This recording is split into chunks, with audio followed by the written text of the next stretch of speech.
Marissa, whenever somebody mentions the Bengals, they always say, boy, that defense is going to be much improved. Have you seen that? And what are some of the areas you think will be better? We have seen that, Dave. And, so much is always talked about the offense and Joe Burrow, Jamar Chase, all the offensive weapons they have. But, I really think the defense has been the talk around town during this preseason. They look night and day different than they did just last season. They spend so many resources, in the draft and free agency to make improvements. And it's been encouraging to see that those improvements are showing up so far. You look at the defensive line, they were last in sacks last season, second or third to last in the league in pass rush and quarterback pressures. That's different. They have already had a number of sacks by some of the young guys this preseason. They bring in a guy like Trey Hendrickson from the Saints, who's immediately going to upgrade those numbers coming off of the right side of that line, opposite of Sam Hubbard on the left. Also brought in someone you're pretty familiar with, Larry Ogunjobi, to kind of stuff the middle of that box too, getting DJ Reader back healthy after his quad injury last season. So immediately up front, defensive line, worlds better than it was last season. Next step, go to the linebacker unit.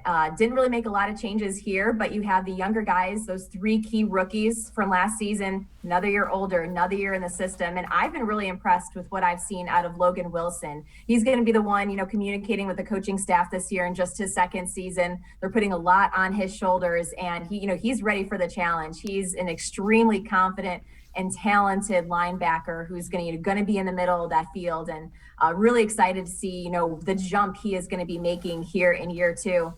And then you look at the secondary. I mean, you have two really solid safeties in Jesse Bates and Von Bell to kind of lead that unit, but cornerback wise, they really went in and just kind of almost cleaned house, except for Trey Waynes and Darius Phillips, and just kind of needed new bodies and, new talent to kind of fill that room. And so they bring in Mike Hilton from the Steelers and Chidobe Awuzie from the Cowboys. And they're paying both of those guys what William Jackson kind of walked away from the team making over at Washington. So you look at value wise, and that's exactly what the Bengals needed, because they needed a couple of more guys to kind of fill out the rest of that room.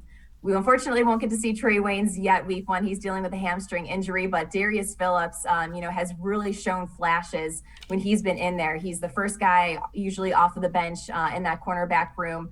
In 2019 rather, he had 4 interceptions and I believe just 100 snaps that he had played. So he has taken steps, taken progress. I'm intrigued to see what he's going to be doing with this opportunity with Wayne still recovering from that injury. But defense overall wise, Dave, this should be a completely different looking unit than the one we had seen the last couple of seasons in Cincinnati. Lou Anarumo finally getting some of his guys, out there. Definitely something to keep an eye on, because I know the offense gets so much love, but, the defense has really been catching eyes.